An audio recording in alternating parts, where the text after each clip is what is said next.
Hey nerds, Farmer Jesse here. Welcome to Growers Daily, your daily dose of ecological farming insight. It is Friday, September the 5th, 2025, and today we're talking about black widows and other spiders you don't want biting you that are in the garden. We're talking about being a good ethical boss, and it's Feedback Friday. So let's do it.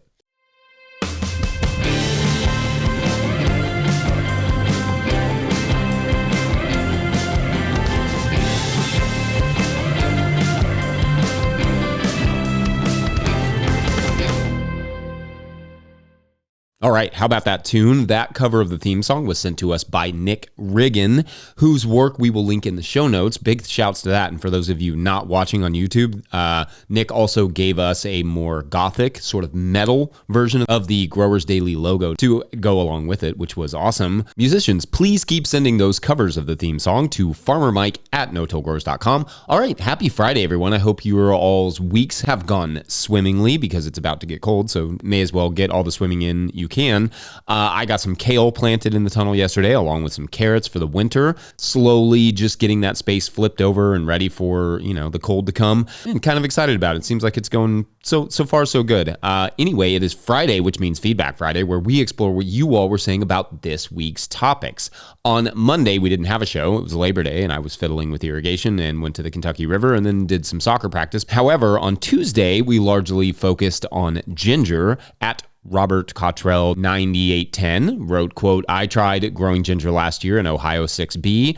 I got some growth and managed to save some. I started too late last year for anything but a meager harvest. This year, with only what I saved, I have 6 to 8 stalks up and growing in a pot. I got the ginger outside as soon as it was safe, and it's been growing steady ever since.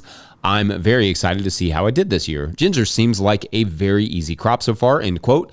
Indeed, ginger is, all things considered, a relatively easy crop to grow. It just needs a reasonably warm, long season, but I love having those sort of tropical leaves here in the garden just sticking out of the soil here in Kentucky, or in your case, it would be Ohio.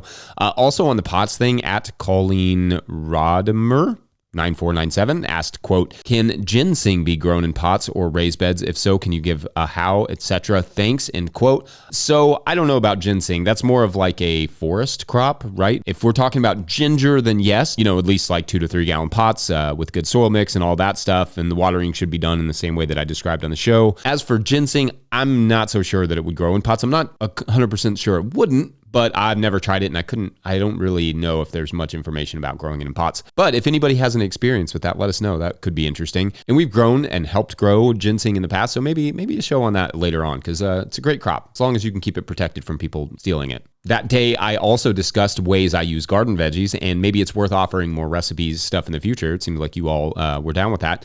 Especially when I'm talking about a specific crop like ginger. At Heather Naturally mentioned, quote, "I've been growing ginger for a couple years. I harvested so much last year that I still have most of it in the freezer. Yeah, that was not a good idea. It has to be grated, frozen, or you can't even slice the mushy end results of defrosting it," end quote. This is something to keep in mind with fresh ginger. It does freeze well, but it will lose all of its texture. And like they said, you basically can only use it by grating it.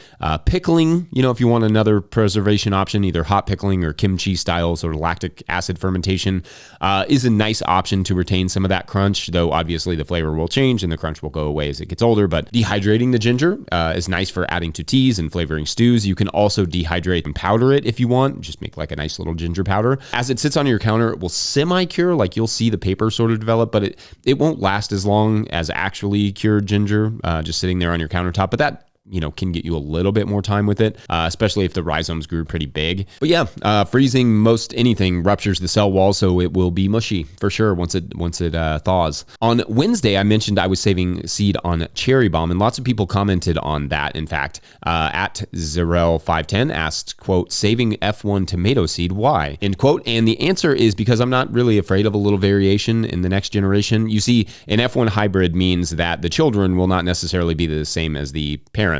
But it also means there is a lot of genetic variety in that seed that could result in something really cool. So there will be some similarities to the parents, and no doubt you can end up with some meh tomatoes as well, but also some really nice and novel ones. So if I can find the flavor I like in the next generation, then I can breed that seed out and have a more stable version adapted to my conditions here. When we were more intensive in our production, I couldn't really do so much of that. So I think that's part of why people are like, really? Why would you do that? Because I don't don't have to worry about, a few extra cherry tomato plants that maybe aren't as productive or aren't as flavorful now like I used to when every square inch mattered. So now I get to play a little bit more, and I can grow 5 or 10 plants next year and just save the seeds from those cherries that I like the most, and then eventually, stabilize that crop. I've done that with peppers as well. Give yourself a little room to play. You may create something completely new to enjoy. And Top Notch Farms PEI also asked, are you not losing the hybrid properties by saving the cherry bomb tomatoes? End quote. And good question, but the answer is no, not really, because we graft our cherry tomatoes onto hybrid rootstock. So everything's kind of a hybrid in our cherry tomato production. I use several non-hybrid cherries already, in fact. We also talked about winter crops, and I mentioned Muir is known for its heat hardiness. And at Who's Your Pioneer wrote, quote, I thought Muir was for hot weather, but it dies off for me. For what I paid for seed, I expected better results, end quote. Okay, so in terms of summer production, heat hardiness does not, just so it's clear for everyone, does not mean it will produce in the heat without a ton of attention. It just means it will do better in the heat with a ton of attention than other lettuces will. Lettuce, to be sure, does not want to be growing during hot summers, no matter how heat hardy it is. Heat hardy just means it can be encouraged to do so. I don't know what your approach was here, but just a reminder that, for everyone, that lettuce to be successful in the summer, every single thing has to be done right, or it will be a waste of time and money, no matter what seed you buy. That includes cooling or shading the lettuce and misting, all the things that I've talked about before. In that scenario, Muir will do better than almost any other lettuce in the summer. It is, without question, our best yielding lettuce all summer. But again, it needs TLC, which, now that I'm thinking about it, could stand for tender lettuce care, but it doesn't. It could, though. Then on Thursday, I sized out a mobile wash pack station for a Patreon member, and at DaveJ7458 wrote, quote, if you do settle on a shipping container, be sure to put a 4-foot wide door on the side, halfway or 2/3 of the way to the closed end, and also hang an awning off the side door of the shipping container to give you a flexible work/storage area. A very excellent place for a work/lunch table, end quote. Thanks, and I love that. That all sounds reasonable to me. In fact, an awning can create space for very little cost. I've seen them built off of the side of barns and shipping containers and all sorts of stuff. Simple space creator for sure. That day, we also discussed grass-fed first feedlot beef in terms of its environmental impact. At Florian Lau 6377 added, quote, it might also be good to remember to keep in mind that a cow or any animal is not a magical carbon producing machine. The CO2 or methane that turns into CO2 in 10 years comes from the plants that the cow eats, and the CO2 of the plants is taken out of the atmosphere by the plants. It's a pretty much stable cycle. The only methane/CO2 that is actually produced is by the fossil component that is part of farming. I am not sure how or why this is always overlooked, end quote. And yeah, nothing to really add there necessarily. These elements all exist in cycles, at least until we cut some part of the cycle out, like plow the prairies or level the forests or dump chemicals into the ocean that kills off a lot of the plant life that absorbs the CO2, etc. And then we like to look at the animals as if they're the criminals. I also mentioned that one way grass-fed beef could have negative environmental impacts is transport from other countries, but at Asteria 4279 rightly noted, quote, I'm not sure how beef is shipped to the USA from Australia, but things that are transported via ships have surprisingly low transportation carbon because the ships carry huge amounts very slowly, very efficiently. The raspberries flown just a couple states over will likely have more transportation emissions than boat bananas, end quote. That is fair, and it's often shipped, the beef, via boat in refrigerated containers, which I learned. That seems to take around 5 or so weeks. I don't know what the refrigeration adds to the carbon cost, but beef is often meant to rest for a few weeks in refrigerated temperatures anyway before use, which can help effectively tenderize it. So shipping does kind of both at the same time, which is fascinating. Good stuff. Last, and I know I have to say this every few weeks or so as new people start following to the show, which awesome, but several people have been asking lately about farm tours here, and again, sorry, y'all. We just don't have the time to offer them right now. I honestly barely make it through my to-do list on any one of my days. And although I'm going to try next year to offer some, I'm genuinely just not going to make any promises. Instead, I would just recommend going to, the farmer's market and asking around about touring the farms near you. Ask your local ag organization. For me, the reality is that I work 2 full-time jobs, farming and this show, plus coach 2 soccer teams. And what little time I have left at the end of the day just goes to family. And that's about all any single human can do. So yeah, tours are a kind of a hard fit in there. But I appreciate you all, and maybe one day I'll have more time to do such things. Who knows? But great stuff as always this week in the comments. Best comment section on YouTube, without a doubt. Otherwise, we're going to take a quick break, and when we come back, treating employees right, BRB. Today's episode of Growers Daily is brought to you by Farmhand. Farmhand is the virtual assistant built for farmers, helping CSAs scale sales, run error-free fulfillment, and deliver 5-star service. Whether you're at 100 members or 1,000, Farmhand helps you grow without burning out. You've heard us and our farmers right here on Growers Daily. Explore farmer wins and learn more at farmhand.partners/no-till. That's farmhand.partners/no-till. Farmer Claire Coleman here from the Winter Growers Podcast. Did you know that I also founded Real Farmer Care, a nonprofit that supports farmer well-being? From my own experiences farming, I knew firsthand that this type of support was missing from ag, so I decided to do something about it. As of today, there are over 500 farmer recipients of a $100 self-care award, with more applying daily. If you'd like to help, each $100 donated supports one new farmer. Visit realfarmercare.com to donate and learn more. Again, that's realfarmercare.com. If you, the listener or watcher, are enjoying this podcast, getting even a small amount of value from it, consider supporting our work over at patreon.com/no-till-growers. I will try to get to questions from everywhere that questions come in, but I will always get to your Patreon questions. Now, today's Patreon question comes to us from Patreon member Papa John Misty, who writes, quote, "Hey Jesse, I have 2 comments questions. The first one is a little more in depth and it may be outside your wheelhouse, but I think it's worth mentioning. I think something that is severely lacking in the small farm community and farming in general is more support for farm workers. I have worked on farms as an employee for a couple of years, and even the best farms have their issues with how labor is treated. The work is very demanding and the pay isn't great. Oftentimes, a living arrangement is incorporated to compensate, but this can force people to stay in bad situations to avoid losing their home. Organizations like NOFA are fantastic at supporting small farmers, but seem to be lacking in helping the farm workers. Even most labor laws have carve-outs for farm workers regarding pay and breaks. UFW tends to focus more on the employees of larger farms, which is, at this moment, especially crucial, but there just doesn't seem to be much for employees of small farms. When thinking about sustainability, I think it's equally important to consider the human capital aspect of running a farm. I am now in the process of getting my own farm up and running, but this transition has made me think deeply about supporting the rights of farm workers and how I don't want to abandon this struggle even after becoming a farm owner. I'd love to hear you and other farmers' thoughts on this," end quote. Okay, so John does have a second part of this question that has nothing to do with employees that we're going to save that for the third segment. But let's just talk about this idea of employees and treating them well and all those good things, because I agree that this is both an under-discussed and underappreciated aspect of running a farm business. And I hear so many people complain about how hard it is to find labor. The reality is farm labor is really difficult. And as farmers, we tend to forget that. We get used to, farming and the difficulties and the weather and all the things, and we assume everyone who follows will easily slide right into this work. I was in decent shape when I started farming, and it still completely kicked my butt. It's easy to forget that. Those first few weeks were really hard. So for me, being a good farm boss starts with a slow, thoughtful integration.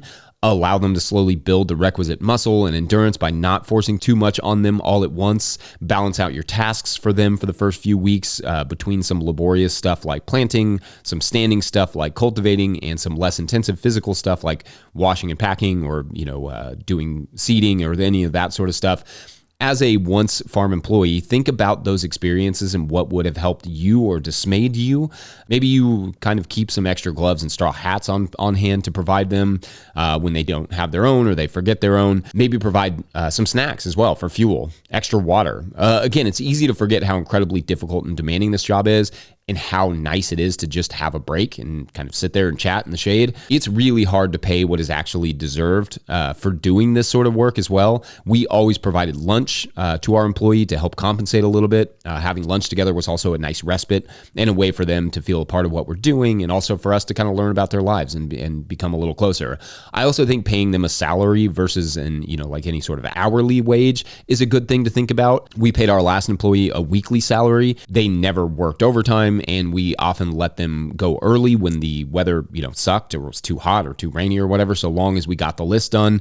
Rarely did they ever work a full 40 hours either. And knowing that if they got their list done, they could go home early meant they often, would work a little faster and a little harder without feeling like I was pushing them too much. And on the salary side, that helps them to budget. It takes that pressure of feeling like they have to work through the heat or they have to work through the rain or whatever it is that they don't necessarily have to off of their shoulders, because they know at the end of the week they're getting the money that they earned. Oftentimes we would finish up early so we could both be done by 2 or 3 p.m. and then just get the heck out of the heat. As for the trading living space as part of the compensation thing, I get that, but I'm not a big fan of it. I think owners should lease the space separately and pay the worker adequately for the reasons that you stated. Having your living space tied into your work environment can make someone with very little power or money feel stuck. Now, not everybody's going to agree with that. Not every farm worker is necessarily going to agree with that, but I feel like you just don't want to put somebody in a position they feel like they have to stay because that's where they live and that's where all of their stuff is. Now, I should say employment is just a weird concept in general to me, so I'm not always super sympathetic about it.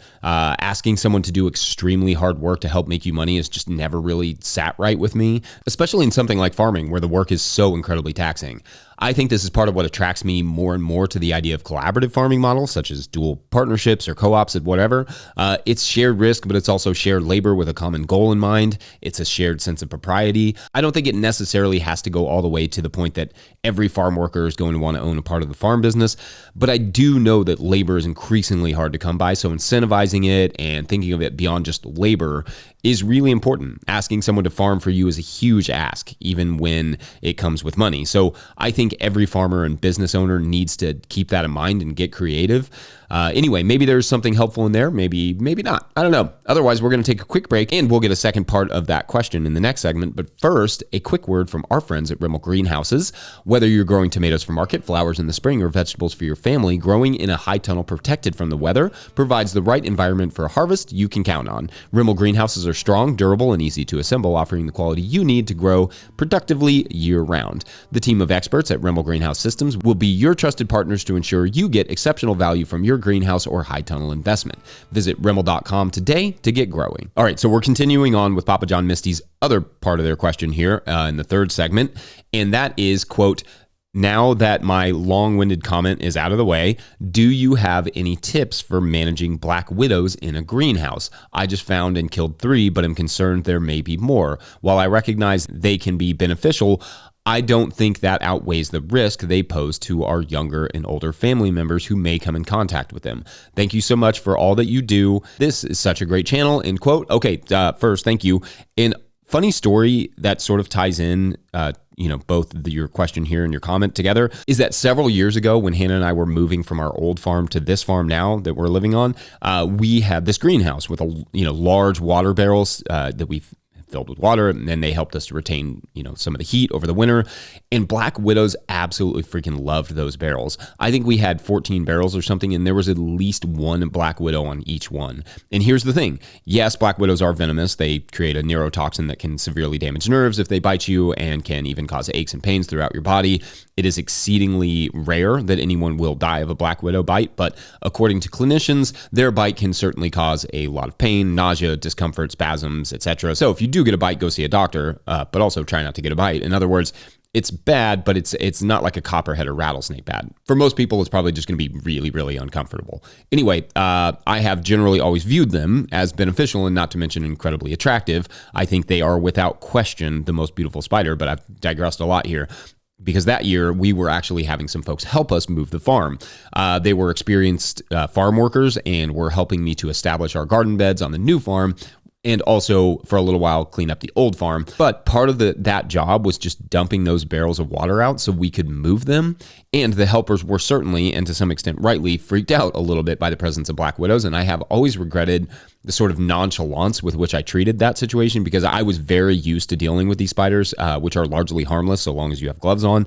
I should have been more considerate of their concerns working around them, and that's always kind of haunted me a little bit, and I don't know, I think about that. Now, in terms of managing these spiders, though, and frankly, most venomous spiders, that's really going to come down to stripping the greenhouse this winter and cleaning out any spiders and egg sacs that you have around. Most of the venomous spiders out there, at least here in the U.S., are fans of tiny untouched, spaces and crevices that are not disturbed very often. So cleaning those up and filling them, maybe some of those crevices in with caulk or something will help to give reduce their habitat. I love seeing the black widows for their benefits, but I get it. You don't want any sort of youngin or anyone who may be immunocompromised accidentally getting bit. That would not be great.